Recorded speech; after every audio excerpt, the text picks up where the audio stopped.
فلنولينك قبلة ترضاها فول وجهك شطر المسجد الحرام। আর দেরি নাই, আপনার মনের আশা পুরো হয়ে গেছে, এক্ষুনি আপনার কিবলা পরিবর্তন করুন। হুজুর 2 রাকাত পড়েছিলেন বাইতুল মাকদাসের দিকে ফিরে, বাকি 2 রাকাত তিনি মক্কা শরীফের কাবা শরীফের দিকে ফিরলেন। আজও পর্যন্ত সেই মসজিদ আছে, সাক্ষ্য দিচ্ছে নবীর কথা কিভাবে মঞ্জুর হয়। মসজিদে কিবলাতাইন মদিনা মুনাওয়ারায় সে মসজিদ আজও আছে। ভাইরা আমার, রাসূল পাক সাল্লাল্লাহু আলাইহি ওয়াসাল্লাম এত বড় মর্যাদা সম্পন্ন ব্যক্তিত্ব, মহান ব্যক্তিত্বের উম্মতের মধ্যে আল্লাহ আমাদের শামিল করেছেন। শুকরিয়া স্বরূপ আমরা পড়ি আলহামদুলিল্লাহ। জোরে সোরে পড়েন আলহামদুলিল্লাহ। আমার ভাইরা, মর্যাদা এত বেশি আল্লাহ রাসূলকে আল্লাহ রাব্বুল আলামিন দান করেছেন। এই পৃথিবীতে কোন মানুষের সঙ্গে যদি আপনি বেয়াদবি করেন, তিনি আপনার বাপ হোক, তিনি আপনার মা হন, অথবা আপনার ওস্তাদ হন, অথবা আপনার পীর হন, যে কেউ হোক না কেন, কারো সঙ্গে যদি কোনো বেয়াদবি হয়ে যায় তো শুধু একটা বেয়াদবি ছাড়া আর কিছুই না। কিন্তু নবীজির সঙ্গে যদি কেউ বেয়াদবি করে, সেটা শুধু বেয়াদবি থাকে না, কুফরি হয়ে যায়। কি হয়ে যায়? কুফরি হয়ে যায়। রাসূলুল্লাহকে কেউ তাওহীন করলে, অসম্মান করলে, সমালোচনা করলে কাফের হয়ে যায়। যারা বলেন কি হয়ে যায়? কত বড় মর্যাদা! রাসূল পাক সাল্লাল্লাহু আলাইহি ওয়াসাল্লাম, তার সামনে সাহাবায়ে কেরাম বসা, হুজুর কথা বলছেন, সাহাবায়ে কেরাম তারাও কথা বলছেন। কথা বলতে বলতে এক পর্যায়ে সাহাবীদের গলার আওয়াজ বড় হয়ে গেছে, হুজুরের গলার আওয়াজ শোনা যায় না, সাহাবীদের গলার আওয়াজটা বড় হয়ে গেল। আল্লাহ রাব্বুল আলামিন এতটুকুও বরদাস্ত করলেন, আমার নবীর গলার আওয়াজের চাইতে তোমাদের আওয়াজ বড় হলো কেন? সঙ্গে সঙ্গে ওহী নাজিল হয়ে গেল। আল্লাহ রাব্বুল আলামিন বলেন, ইয়া আইয়ুহাল্লাযীনা আমানু লা তারফাউ আসওয়াতাকুম ফাওকা সাউতিন নবী।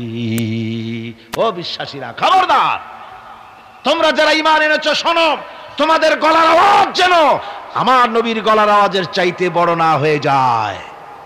যদি তা হয়, আনতাহবাতা আমালুকুম, জীবনের সমস্ত ভালো কাজগুলি আমি আল্লাহ বরবাদ করে দেব।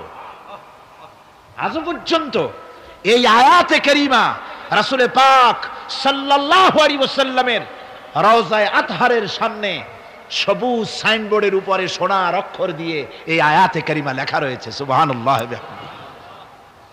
সর্বকালের, সর্বযুগের সর্বশ্রেষ্ঠ মহামানব, সর্বশ্রেষ্ঠ বিশ্বনবী, আল্লাহর পরে যার মর্যাদা, তিনি হচ্ছেন মুহাম্মদ রাসূলুল্লাহ সাল্লাল্লাহু আলাইহি ওয়াসাল্লাম। রাসূলুল্লাহ সাল্লাল্লাহু আলাইহি ওয়াসাল্লামের প্রতি মহান আল্লাহর ভালোবাসার অন্যতম নিদর্শন হচ্ছে মেরাজ। এর মাধ্যমে আল্লাহ রাব্বুল আলামিন তার বন্ধুকে নিজের সান্নিধ্যে নিয়েছিলেন। এখন আমরা শুনব সেই মেরাজের কাহিনী। দুলির ধরা থেকে রাসূলকে আরশে আজিমে নিয়ে যাওয়া হবে। বোরাক এলো। বোরাক হচ্ছে বারকুন থেকে উৎপত্তি। এর অর্থ হচ্ছে বিজলি, বৈদ্যুতিক গতি সম্পন্ন, ঘোড়ার চাইতে ছোট, খচ্চরের চাইতে বড়, এই জাতীয় একটা প্রাণীর মতো হযরতে জিবরাইল নিয়ে আসলেন। আমাদের দেশে কারো কারো বাড়িতে আয়নায় বাঁধানো থাকে এই ছবিটা। ঘোড়া আছে, 2টা ডানা আছে, মাথাটা মেয়ে লোকের মতো, চুলগুলো ঝুলে পড়ছে, নিচে লেখা আছে হাজা বোরাকুন নবী সাল্লাল্লাহু আলাইহি ওয়াসাল্লাম। আন্দাজে কোথায় পাইছে আল্লাহ জানে, মিথ্যে কথা, বাজে কথা। আল্লাহ এরকম একটা মেয়ে লোক মার্কা ঘোড়া পাঠাইছিল হুজুরকে নেওয়ার জন্য, এটা কথা হইল? রাসূলকে মক্কা থেকে, উম্মে বাবে উম্মে হানি থেকে হুজুরকে বের করে নিয়ে যাওয়া হলো বাইতুল মাকদাসে। সমস্ত পয়গম্বর, দুনিয়া আল্লাহ যাদের পাঠিয়েছিলেন, সমস্ত রূহ উপস্থিত ছিল সেখানে। রাসূল করিম সাল্লাল্লাহু আলাইহি সাল্লাম এখান থেকে মেরাজ করলেন। এতটুকুন ছিল ইসরা। কোরআনে কারীম বলছে, আজকের কারি সাহেব যেখান থেকে তেলাওয়াত করেছিলেন, সুবহানাল্লাযী আসরা বিআবদিহি লাইলাম মিনাল মাসজিদিল হারামি ইলাল মাসজিদিল আকসা। সুবহানাল্লাযী। সমস্ত দুর্বলতা অক্ষমতা থেকে মুক্ত সেই সত্তা যিনি তার বান্দাকে ইসরা করিয়েছেন, মেরাজ করিয়েছেন। কোন সুবহানাল্লাহ। সমস্ত দুর্বলতা অক্ষমতা থেকে মুক্ত তিনি পার করে নিয়ে গিয়েছেন। তারপরে মুহূর্তের ভিতরে মহাশূন্য পাড়ি দিয়ে, সেই মহাশূন্য মানে কি?